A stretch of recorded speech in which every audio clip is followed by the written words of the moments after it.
Most people try to change their life by doing too many things at once. But the truth is, you don't need to change everything. You just need to focus on one strong habit that makes everything else easier.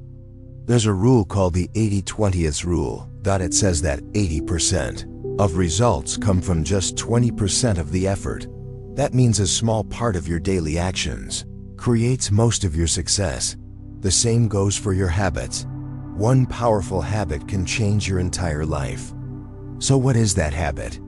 It's building automatic actions, doing the right things without thinking too much. Let's say you want to eat healthy. One day a friend offers you a chocolate bar.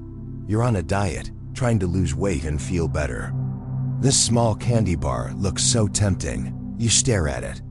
Your brain says, just one won't hurt. So you eat it.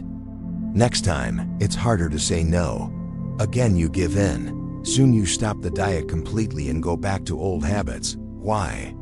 Because you didn't build a simple, automatic response for that situation. Now imagine this.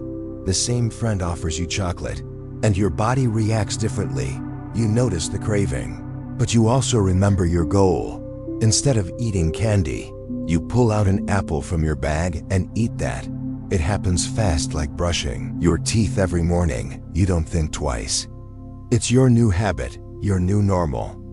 That's the real power of self-discipline. Not forcing yourself every time, but creating habits so good, you don't even need to think about them. Research shows that it takes about 66 days, on average, to make a habit stick.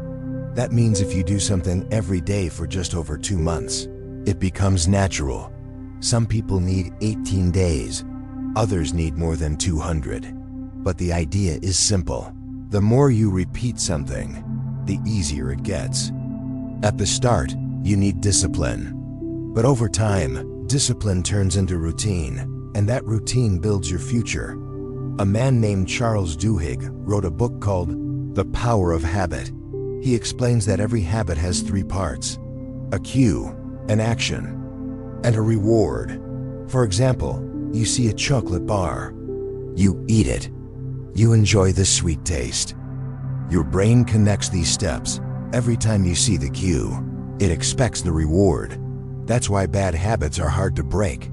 They feel good for a moment. You can use the same pattern to build good habits. Let's change the example. You feel a craving. You eat an apple. You feel proud and stay on track. At first, it's not easy. You might still want the candy.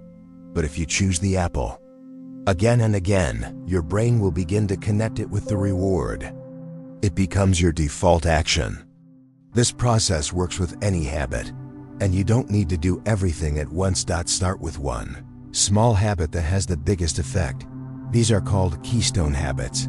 Keystone habits are actions that change more than just one thing. They create a chain reaction that improves many parts of your life. One of the most powerful keystone habits is exercise. People who start working out regularly often see other changes too. They eat better, sleep better, feel more confident, and stop harmful habits like smoking or drinking. Exercise builds structure. It gives you a routine. And when your body gets stronger, your mind does too. I've seen this in my own life. When I started lifting weights, I was out of shape and tired all the time. But over time, I became healthier, more focused, and more positive. I didn't need to fight old habits anymore. They just faded away. I became a different person, not because I forced it, but because the habit of exercise changed everything else. Another simple keystone habit is writing down what you eat. It's called food journaling. You don't even need to change your diet at first. Just write down everything you eat in a day. People who do this naturally start making better choices. They eat less junk. They eat more balanced meals. Why? Because they see the truth on paper. And that small habit leads to big changes. I use this method too. I started tracking my meals and noticed things I didn't realize before. I learned how different foods made me feel, what gave me energy, and what made me slow. I didn't need a fancy diet. I just became aware. That awareness turned into action. So if you want to change your life, Don't try to do 10 things at once. Start with one keystone habit. So ask yourself, what's the one habit I can build today that will make everything else easier? Choose it. Start now, repeat daily, and watch how your entire life begins to change.